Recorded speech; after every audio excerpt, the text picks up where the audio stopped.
بسم اللہ الرحمن الرحیم۔ السلام علیکم ناظرین، میٹرو ون نیوز کی ماہ رمضان المبارک کی خصوصی نشریات آباد ہے رمضان کے ساتھ۔ میں ہوں آپ کا میزبان ڈاکٹر بلند اقبال۔ ناظرین، ماہ رمضان یعنی وہ مہینہ جس میں قرآن نازل کیا گیا، اور یہ کہتے ہیں کہ دراصل اس جو ماہ رمضان المبارک ہے، اس کی اہمیت کی ایک بڑی وجہ قرآن کا نزول بھی ہے۔ یہاں آپ کو یہ بھی بتاتا چلوں کہ مختلف صحیفے جو انبیاء کرام پر نازل ہوئے ہیں، کہا یہ جاتا ہے کہ تقریباً تمام ہی صحیفے جو ہیں وہ ماہ رمضان المبارک میں نازل ہوئے ہیں، جو مختلف انبیاء کرام پر نازل ہوتے رہے۔ قرآن کے نزول کی اہمیت سے اس رمضان المبارک میں جس رات میں قرآن نازل ہوا، اس رات کو شب قدر یعنی اہمیت والی، قدر والی رات کا درجہ دے دیا گیا۔ آخری عشرے کی طاق راتوں میں اسے تلاش کرنے کا حکم دیا گیا، یعنی ایک ایسی رات جس میں ایک رات کا قیام، ایک رات کی عبادت جو ہے 1000 مہینوں سے بہتر ہے، یعنی 1000 مہینوں جتنی نہیں، 1000 مہینوں سے بہتر ہے۔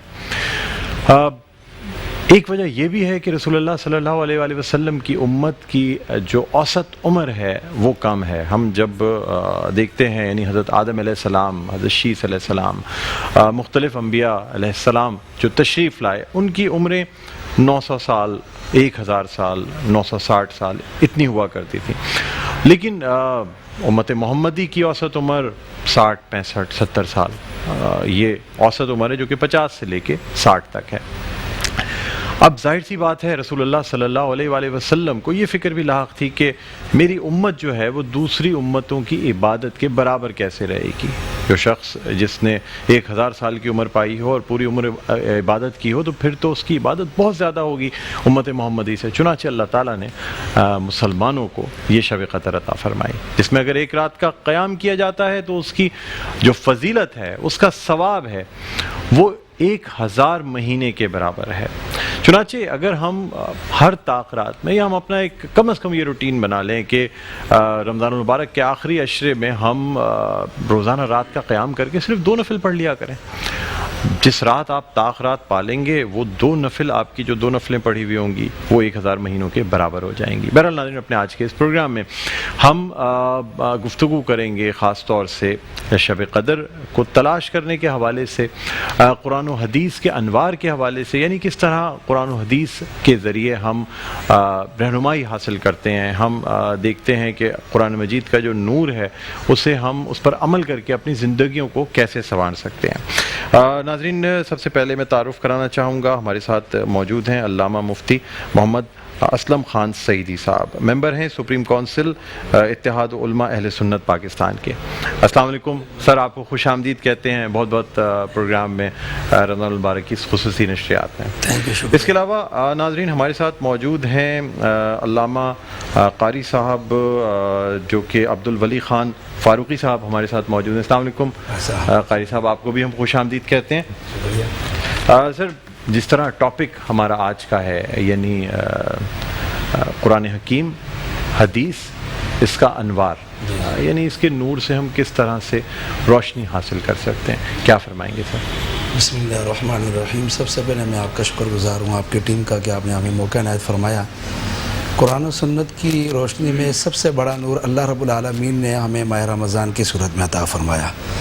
رمضان نور ہی نور ہے، اس کا ایک ایک لمحہ اللہ نے نورانیت سے بھرپور طریقے سے مالا مال فرمایا، اور بالخصوص آخری عشرہ، اور آخری عشرے میں بالخصوص شب قدر، اور شب قدر کے متعلق نبی کریم صلی اللہ علیہ وسلم نے طاق راتوں میں تلاش کرنے کا حکم عطا فرمایا کہ تم طاق راتوں میں شب قدر کو تلاش کرو، کیونکہ یہ ایک بڑی رات ہے، اور اس کے متعلق اس قدر احادیث ہے اور اس قدر نبی علیہ السلام کے فرمان ہے کہ جس کی کوئی انتہا نہیں۔ اس رات کو پانے کے لیے جس طرح حضور نے جدوجہد فرمائی، صحابہ کرام نے جدوجہد فرمائی، آپ کی سنت، صحابہ کی سنت ہمارے پاس موجود ہے، لیکن جس طرف میں توجہ دلاؤں گا وہ یہ ہے کہ آخری عشرے کی طاق راتوں ہی کا کیوں کہا؟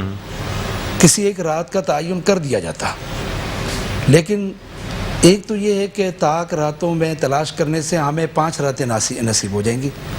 دوسری بات یہ کہ اگر طاق رات کا باقاعدہ سے اعلان کر دیا جاتا کہ فلاں رات ہے، تو نتیجہ یہ ہوتا کہ لوگ اسی رات میں عبادت کرتے، ٹھیک ہے، اسی رات میں عبادت کر کے وہ کمال پاتے، لیکن اگر کوئی شخص جو گناہوں کا عادی ہوتا اگر خدا نہ خواستہ وہ اس رات کسی گناہ کا ارتکاب کر لیتا تو جہاں 1000 مہینوں سے بہتر اس رات کو قرار دے کہ اس کے ثواب کو بہتر قرار دیا ہے، وہیں اس گناہ کا بھی اتنا ہی بڑا زوال اور اتنی ہی بڑی اس کے اوپر وبال ضرور ہوتا.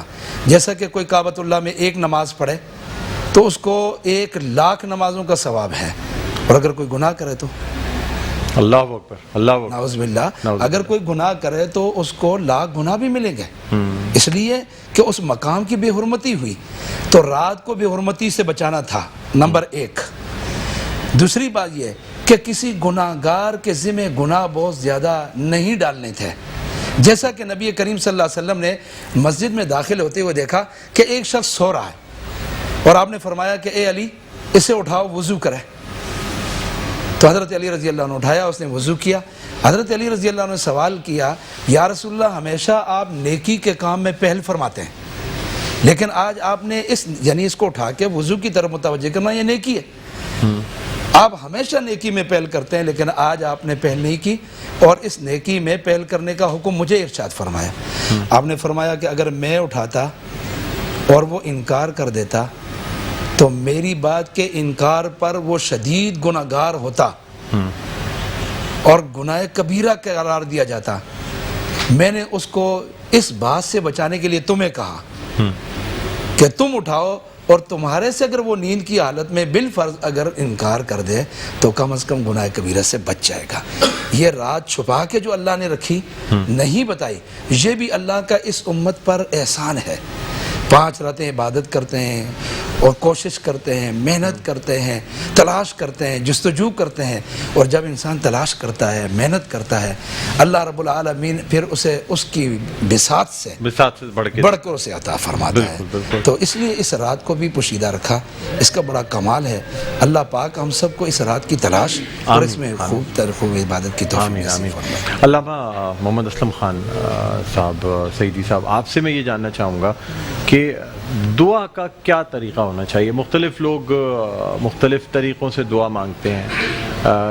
پھر لوگ یہ بھی کہتے ہیں کہ بھئی ہاتھوں کو ذرا سا کھول کے اللہ تعالیٰ کی طرف بلند کر کے دعا مانگی جائے. رسول اللہ صلی اللہ علیہ وآلہ وسلم نے جب میدان بدر میں دعا کے لیے دست مبارک بلند کیے تو آپ صلی اللہ علیہ وآلہ وسلم کی چادر جو تھی وہ بھی گر گئی تھی، یعنی اس قدر بلند فرمائے تھے آپ. تو کیا دعا کا طریقہ ہے، کس طریقے سے دعا مانگنی چاہیے؟ اور پھر یہ بھی کہا جاتا ہے کہ انسان کو گڑ گڑانا چاہیے اللہ تعالیٰ کے سامنے، رونا چاہیے. اگر رونا نہ آ رہا ہو تو پھر رونے جیسی شکل بنا لینی چاہیے. فرما دیجیے گا. بسم اللہ الرحمن الرحیم. پہلے تو ڈاکٹر صاحب آپ کا شکریہ، آپ نے موقع فراہم کیا. تو دعا کے حوالے سے آپ نے گفتگو کی. دعا ایک مسلمان کے لیے ایسا ہتھیار ہے، اور جس وقت بھی دعا مانگے اللہ تعالیٰ اس کی دعاؤں کو قبول فرماتا ہے. اور آقا کریم صلی اللہ علیہ وسلم جب آپ دعا کے لیے ہاتھ بلند فرماتے تو حتیٰ کہ آپ کی بغلوں کی جو سفیدی تھی وہ بھی نظر آتی تھی. تو دعا کے اندر اخلاص کا ہونا بہت ضروری ہے. اگر آپ نے دعا کی ہے اس میں اخلاص نہیں ہے کہ وہ دعا بھی قبول نہیں ہوتی. اور اس میں خلوص نیت کے ساتھ آپ کی بالکل توجہ پوری انہماکی کے ساتھ آپ کی توجہ ایسے ہو کہ میں بارگاہ خداوندی میں حاضر ہوں، تو اس طریقے سے وہ دعا کی جائے اور بالکل اس کی توجہ ادھر ادھر نہ ہو، اور خالصتاً یعنی اپنے آپ کو گناہ گار سمجھ کر اللہ کی بارگاہ میں پیش کر دے کہ عرض کرے یا باری تعالیٰ اگر تو نے میری دعا قبول نہ کی تو تیرا ہی تو دروازہ ہے جہاں میں دعا مانگنے آتا ہوں، اگر تو نے میری دعا قبول نہ کی تو میں کہاں جاؤں گا. باقی یہ رہا کہ دعا کی قبولیت کا معیار کیا ہے. اس کے لیے بزرگان دین اور مفسرین نے فرمایا کہ رزق حلال کھانا ضروری ہے. اس کے لیے رزق حلال، لقمہ حلال کا جو کھاتا ہے اللہ تعالیٰ اس کی دعا کو قبول فرماتا ہے.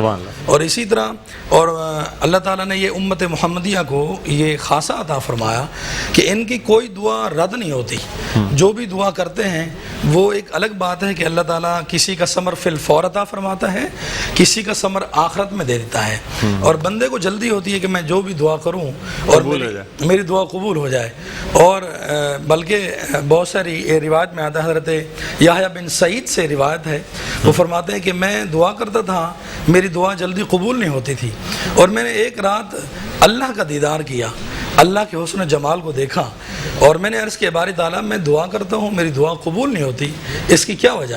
تو رب ذوالجلال نے ارشاد فرمایا اے یحییٰ بن سعید کہ تیری دعا قبول کرتا ہوں، لیکن تو بار بار دعا کرتا ہے، تیرا دعا کرنا مجھے اچھا لگتا ہے. سبحان اللہ. میں اس لیے کہتا ہوں کہ میری دعا تو بار بار دعا کرتا رہے، مجھ سے مانگتا رہے، اس لیے میں تمہیں عطا کرتا ہوں. تیسری دعا علامہ صاحب یہ بھی تو کہا جاتا ہے کہ جو دعائیں قبول نہیں ہوتی اس کے بدلے میں، یا جو آسمان اور زمین کے درمیان معلق رہ جاتی ہیں، اس کے بدلے میں اللہ تعالیٰ بہت سی نیکیاں اور بہت اجر اور ثواب جو ہے نا وہ عطا فرماتا ہے.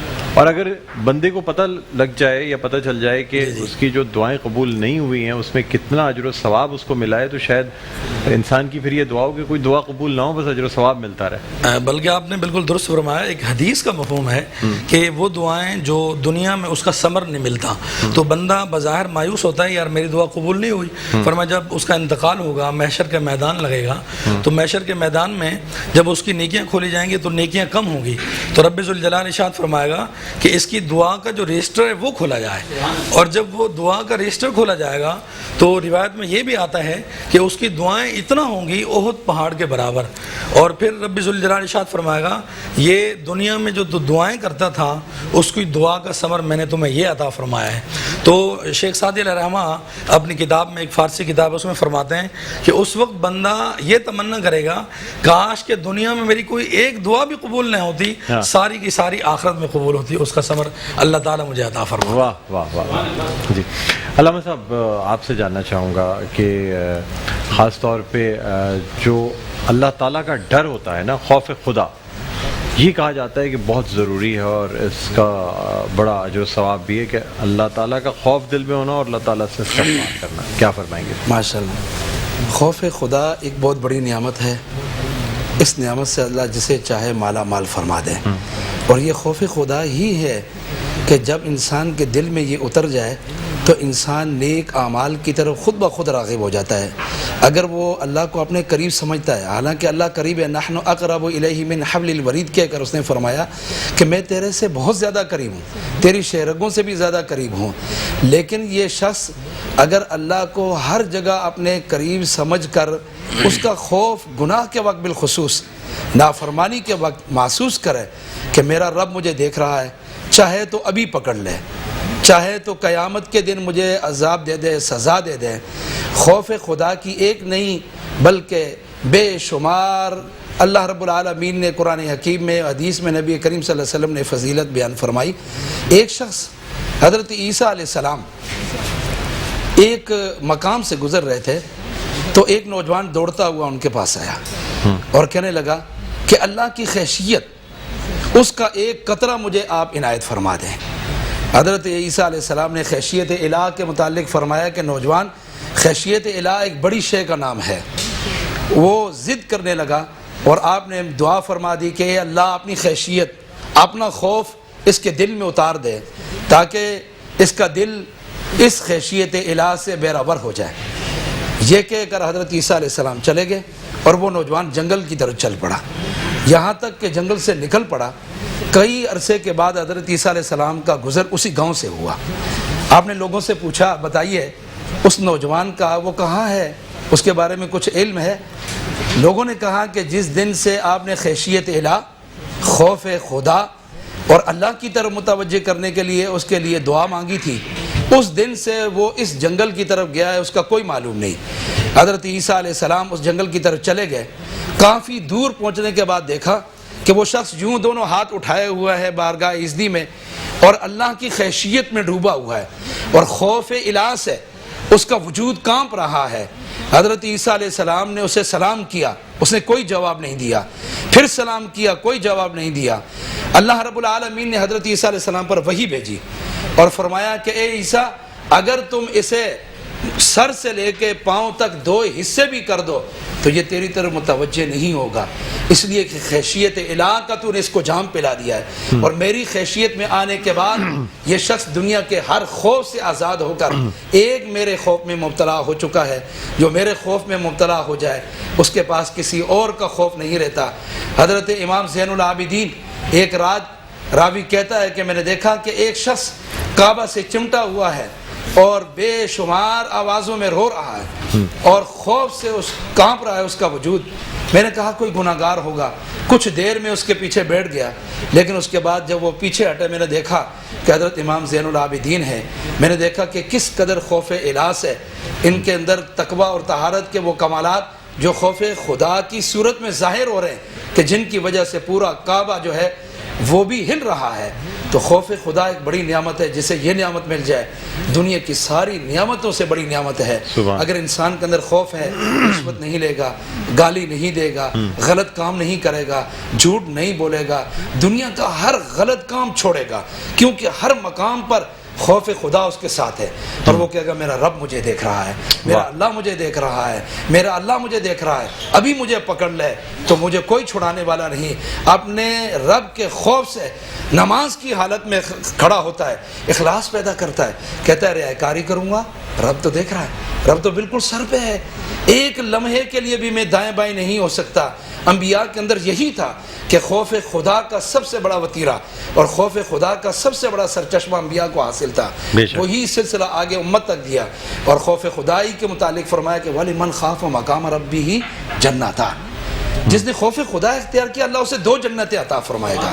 ایک شخص حضرت عمر رضی اللہ عنہ کے ہاں صبح کی نماز میں نوجوان اکثر آیا کرتا تھا، ایک دن نہیں آیا، لوگوں سے پوچھا کہ بتائیں وہ نوجوان کہاں ہے؟ کہا حضور اس کا انتقال ہو گیا، ہم نے دفن کر دیا۔ کہا مجھے بتایا ہوتا، مجھے بتایا ہوتا۔ آپ اس کی قبر پر گئے اور جا کے کہا کہ تو خوف خدا سے ہر وقت لبریز رہتا تھا، لیکن قرآن میں یہ ہے کہ وَلِمَنْ خَافَ مَقَامَ رَبِّهِ جَنَّتَانِ، جس نے اپنے دل میں اللہ کا خوف پیدا کیا اس کے لیے 2 جنتیں ہیں۔ تو مجھے بتا کہ تجھے 2 جنتیں ملی ہیں یا نہیں ملی؟ سبحان اللہ۔ قبر سے آواز آئی اللہ کا وعدہ سچا ہے، اللہ نے مجھے 2 جنتیں عطا فرمائیں۔ واہ واہ واہ، سبحان اللہ، بہت خوبصورت بات آپ نے کی ہے۔ ناظرین یہاں آپ کو یہ بھی بتاتے چلیں کہ ہمارے ساتھ اس وقت موجود ہیں ملک کے خوش لہن اور مشہور و معروف نعت خواں ثنا خواں، پاکستان ٹیلی ویژن سے ایوارڈ بھی حاصل کر چکے ہیں، جناب شکیل مدنی صاحب۔ السلام علیکم۔ وعلیکم السلام ورحمۃ اللہ۔ شکیل بھائی خوش آمدید کہتے ہیں، اور آپ سے درخواست بھی کریں گے کہ آپ بارگاہ رسالت میں آپ صلی اللہ علیہ وآلہ وسلم ہدیہ نعت پیش کرنے کی سعادت حاصل کریں۔ یا نبی یا نبی آپ کے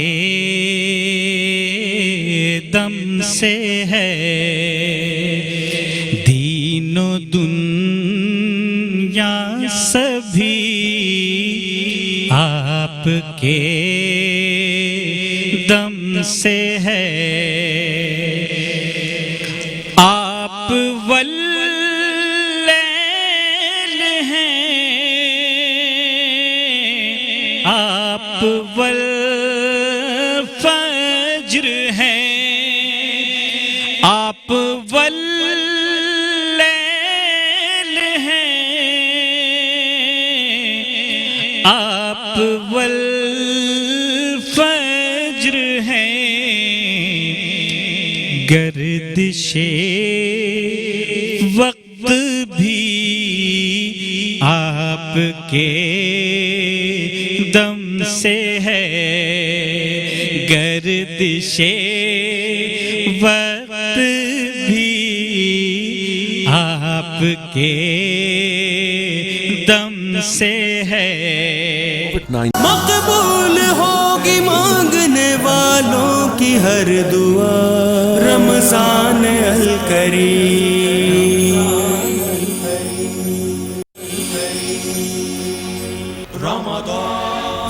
جی ناظرین ویلکم بیک، ایک دفعہ پھر آپ کو خوش آمدید کہتے ہیں میٹرو ون نیوز کی ماہ رمضان المبارک کی خصوصی نشریات آباد رمضان کے ساتھ میں ہوں آپ کا میزبان ڈاکٹر بلند اقبال۔ ناظرین آج ہم گفتگو کر رہے ہیں قرآن و حدیث کے انوار کے حوالے سے اور دعا کی قبولیت کے حوالے سے۔ ہمارے ساتھ موجود ہیں علامہ قاری عبدالولی خان فاروقی صاحب جو کہ جنرل سیکرٹری ہیں اتحاد علماء اہل سنت پاکستان کے۔ اس کے علاوہ ہمارے ساتھ تشریف فرما ہے علامہ مفتی محمد اسلم خان سعیدی صاحب جو کہ ممبر سپریم کونسل اتحاد علماء اہل سنت پاکستان ہیں۔ قاری صاحب آپ سے کچھ مزید گفتگو کرنا چاہیں گے۔ سر یہ کرونا جو آج کل پھیل رہا ہے اس کا کیا علاج ہو سکتا ہے، کس طریقے سے ہم اس سے بچ سکتے ہیں؟ ماشاءاللہ، پہلی بات تو یہ ہے کہ اس کا بہترین علاج تو وہی ہے جو اس وقت دنیا میں نافذ ہے، لیکن اس وبا کو ختم کرنے کے لیے لوگوں نے مختلف طریقے بتائے، لیکن میں جو چیز بتا رہا ہوں آپ سے، سارے آپ نے سننے والوں سے، کہ آپ جانتے ہیں کہ بر صغیر میں ایک عالم دین تھے مولانا اشرف علی تھانوی صاحب، جی جی، انہوں نے کتاب لکھی، اس کا نام تھا نشر الطیب، اور یہ کہتے ہیں کہ اس زمانے میں جب یہ کتاب میں لکھتا تھا تو ہندوستان میں بہت زیادہ طاعون پھیل گیا، اور یہ اصل میں کرونا وائرس ایک طاعون ہی کی قسم ہے۔ کہتے ہیں کہ میں نبی علیہ السلام کی کیونکہ میلاد شریف اور آپ کے ذکر و اذکار پر یہ کتاب مشتمل ہے، جس دن میں یہ کتاب لکھتا تھا اس دن اموات کی کوئی خبر نہیں ملتی تھی، اور جس دن میں نہیں لکھتا تھا تو اموات کی خبر ملتی تھی۔ اللہ اکبر۔ خلاصہ کلام یہ ہے کہ اگر ہم پورے پاکستان کے اندر، اور میں وزیر اعظم پاکستان اور تمام وزراء اور تمام ٹی وی چینل سے لے کر، کہ اگر نبی کریم صلی اللہ علیہ وسلم کا میلاد مبارک ہر مسجد میں رکھا جائے، حضور کے میلاد کی وجہ سے یہ وبا ختم ہو جائے گی۔ سبحان اللہ۔ یہ کئی بڑے بڑے علماء، مفسرین، اپنے زمانے کے بڑے بڑے محققین کا ایک آزمودہ عمل ہے کہ جب بھی وبائی امراض پھیلتے تو لوگ اپنے اپنے گھروں میں میلاد مصطفیٰ مناتے تھے، سبحان اللہ۔ حضور علیہ السلام کی پیدائش کا ذکر فرماتے ہیں، حضور علیہ السلام کی تعریف کرتے ہیں۔ جیسے ہی حضور کی تعریف کرتا ہے انسان، اللہ رب العالمین ایسے انوار و تجلیات کو بھیجتا ہے کہ ہر طرح کی وبائیں ختم ہو جاتی ہیں۔ تو میں یہ کہتا ہوں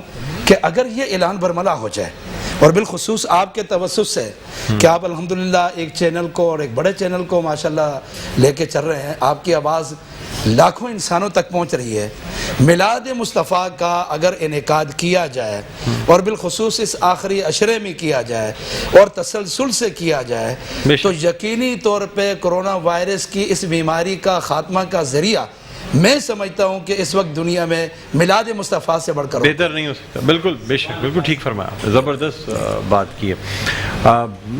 علامہ صاحب آپ سے یہ جاننا چاہوں گا کہ رمضان المبارک کا مہینہ ہے اور کرونا کی وجہ سے ظاہر سی بات ہے بہت سے لاک ڈاؤن کی وجہ سے لوگوں کا کاروبار متاثر ہوا ہے، بے روزگاری بہت ہے، روزانہ جو اجرت پر کام کیا کرتے تھے وہ مزدور بیچارے بے روزگار بیٹھے ہوئے ہیں، فاقے ہو رہے ہیں گھروں میں۔